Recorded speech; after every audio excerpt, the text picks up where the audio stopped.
Good day, everybody. It is Calxiyn here, and if you guys enjoyed this video, remember to subscribe for more RWBY videos. Become patrons over on Patreon to support the channel and get these videos early. Follow us on social media or join our Discord server to connect with us. So, we are going to be talking about discourse. And by discourse, I mean Neo kissing Oscar. Okay? Oh, boy. So, here's the thing. Here's the idea. Right, is that we now know, because of the last episode, that episode established a couple of things, and I know you guys have heard me say this like 3 times, but I'm gonna do it again, okay? It establishes that Neo can turn into other people who already exist, okay? Which we that could Neo assume, can turn but... into RWBY, yes. specifically, and that, this is, something that could pop up later. It is an element of foreshadowing. Does that make sense? Because she is the one... planting and payoff. Exactly. This is planting, payoff and payoff, later. right? And so, very good job, guys. And so, here's the thing, right? Is that Cinder was like, hey, Neo, go get the relic from the farm boy. And now, what do we know that she can do? Get the relic from the farm boy as RWBY. And what did we have a couple episodes ago? A very awkward flirting sequence. So what does that mean? It's like 1 + 1 = 2, Hunter. What does Neo can turn into RWBY and awkward flirting equal? Did she just, I'm guessing, like, the this Neo is a mathematical the Neo equation. Oscar kiss, like, I believe has is what to, you're... Exactly. Like, this has to happen in some capacity. I'm not saying that they just, like, you know, I'm not saying they have to make out. I'm not saying they may even kiss, but it's gonna be some sort of, like, embrace or some sort of kiss or some sort of thing that distracts Oscar enough to get hit in the head with the lamp and then send Neo running away. That is basically what I'm saying. So, like, the way I imagine this scene is that Oscar's, like, sitting around, he's chilling, and then RWBY comes, like, rushing through the door. And Oscar's like, you're back, is everything okay? And then it's, like, one of those scenes, like, from a movie where the person doesn't even say anything, they just run up and, like, grab him by the lapel and then they kiss. Smooch him. And then Oscar's like, yeah, buddy, like, this is great. I think that's really funny because it's what Neo extrapolated from seeing them together. Exactly, right? And so that's what I'm like, now we get to see how Oscar feels about that. And Oscar's like, this is great. Like, you know what I mean? He would be sort of shocked, obviously, but he's like, a girl is kissing me. I feel like he'd be blushing. I don't think he would, like, I don't know, start singing like... No, I'm saying blushing. I'm not saying he'd actually say this. I'm saying, in love. I'm saying the look on his face. I'm not saying that Oscar's literally gonna go, yeah, or whatever that guy did in Volume 2. Yeah, you know what I mean? So no, he's not gonna do that. I'm just saying I expect a blush, I expect a wide-eyed, and then I expect a close-eyed, and then I expect Neo to start, like, going for the relic and whack, and then he gets unconscious. So he gets bonked on the head with, okay, oh yeah. Wow, oh wow. And then she goes away. I don't know if he'll get kidnapped,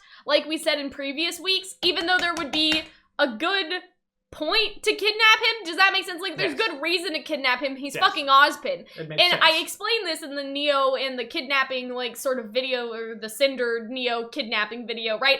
If you took Oscar and locked him in a dungeon and just kept him alive for 80 years, Ozpin would be out of your way, right? Yes. Because Ozpin is in Oscar, and unless Oscar dies, Ozpin doesn't reincarnate. So in order to get him out of the equation, you make a dungeon, you put him there, and Salem feeds him every once in a while. That would be...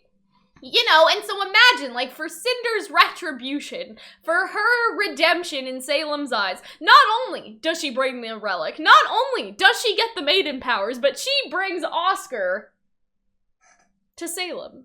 I feel like that would be, and I can make these references because you've seen more of Avatar, it would be very, like, Zuko, or rather very Iroh of it, of, like, when Zuko goes in, spoiler alert, for the second season of Avatar, when Zuko goes and tries to kill Appa, and then Iroh's like, you idiot, what are you doing? I feel like if Cinder grabs and keeps Oscar hostage for a time, Ozpin can try to, like, talk Cinder out of it. Maybe. I don't think that Cinder's... I think that could be an interesting... That would be a special kind of stupid for Cinder to even listen to what Oscar has to say. Like, shut the fuck up. But, like, you're a captive. Be quiet.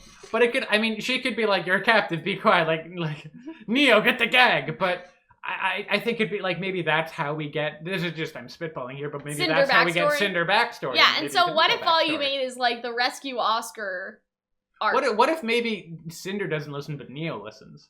It's like, hey, do you know who actually caused those? That changes Neo's mind. Yes. About Cinder, and then we get the betrayal that everyone wants. I actually like that. That idea is Calxiyn approved. On one hand, I think that's, and like it has potential. Yeah, I think it does. On the other hand, I really love always the idea imagined of Cinder and Neo being best buds. Instead of just going to Vacuo, we have some sort of kidnap rescue mission. Like, people thought like RWBY was gonna get kidnapped and they would have to go rescue her, because I feel like we talked about this in another video, but doesn't that help with sort of the, oh, well, Beacon fell, travel arc. Haven fell, travel arc, right? Instead, it's Oscar is kidnapped. Let's go get him. And I think that's a lot more interesting, to be honest. You know what I mean? Maybe they go to Dragonair. Yeah. That mysterious place where... Is that what you're calling it? People call the Dragon Island Dragonair. Oh, I like Dragonair. At least in the current fanfiction I am reading. Grim that Reality, is also Calxiyn approved. It's called... it's okay. I like that. So maybe that would be really... Because, like, how else are they going to end up going to Dragonair? Like, they could have, like, a mission to Dragonair. That would be super cool. Because I feel like they could maybe track Cinder, and then that's how they get there, because they don't know where Salem's hideout is, right? Like, they don't. So they would have to figure out how. Maybe Crow's just like, maybe that's what... Well, yeah, didn't Crow was like, I've seen things. Like, doesn't he know? Maybe he knows, and maybe that could help with his relevance in the plot. Maybe that's what Ozpin's staff is. It's like a tracking device. Yeah, it's a tracking device. Like, I knew we would need this one day. I like it a lot, and that could be like the post-credit scene of it, like blinking dings, or something. or him like activates it. It's kind of like, I don't know, at the end of Captain Marvel, when it cuts to like Captain Marvel showing up, and like all the Avengers are sad because everyone died. Spoiler alert for a movie that came out last year. It's like it could be the same post-credit scene for volume, like, what? Right. It would be, like, volume 8? Yeah, at the end of volume 8, hypothetically. So, and he sends a message, and, like, on Crow's, if he's still alive, scroll, it's like, aha! So I said the discourse thing because people are already pissed about this idea, and you can go fuck yourself. I'm not saying that. I'm just saying that she's a villain, okay? Yeah. Like, people are upset about, like, the consent thing of, like, Neo kissing Oscar against his will, I guess, and, like... I get it if it was super creepy and she was like Himiko, like from like and enjoyed it or something and stuck his her tongue down his throat, but she's a villain and it's a manipulation, not a manipulation tactic, it's a distraction, right? If she was like, oh, Oscar, I've always loved you from afar and now I'll have you because I'm RWBY, like, no, you know what I mean? It's not like that. And so I understand if it was like that, that would be pretty sketchy and catchy over there, but sketchy no. Catchy. So yeah, I don't think it's a big deal if she does it, especially if, again, it's just a kiss. She's not gonna shove her tongue down his throat.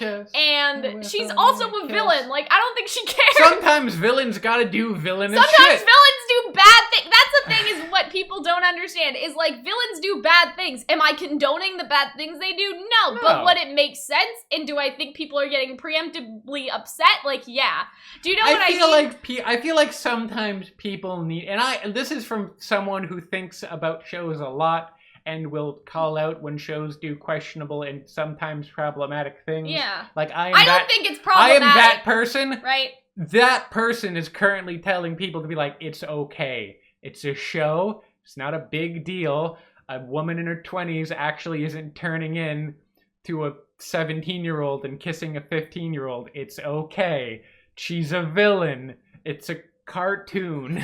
It's a cartoon. Let's not get pitchforks and torches for a fictional character that doesn't even have a voice actor. I just don't think it's a big deal. It would be a big deal if Neo was a yandere for Oscar. That would be not nice. At least My Hero Academia and like Future Diary and like School Days have the common sense to make it age appropriate. Right, exactly, right? And so we also don't know how old Neo is, which, I mean, Oscar's still pretty young, so I guess it's still, I don't know. It's just, it baffles me that people are like, Neo would be a pedophile, and I'm like, no. Stop it. No, just stop. I'm tired of all this. It's not that big. She's just a person who's infiltrating a place who did a thing to do that, and it's like pretty innocent.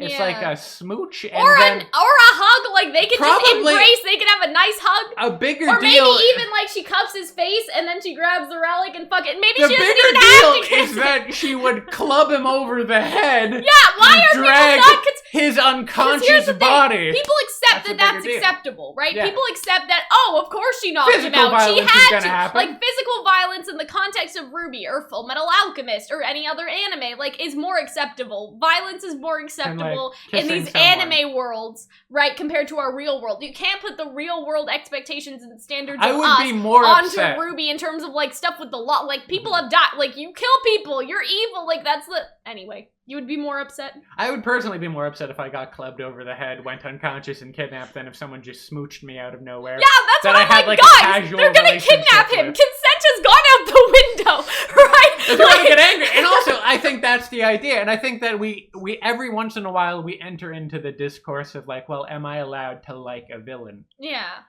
And I don't know.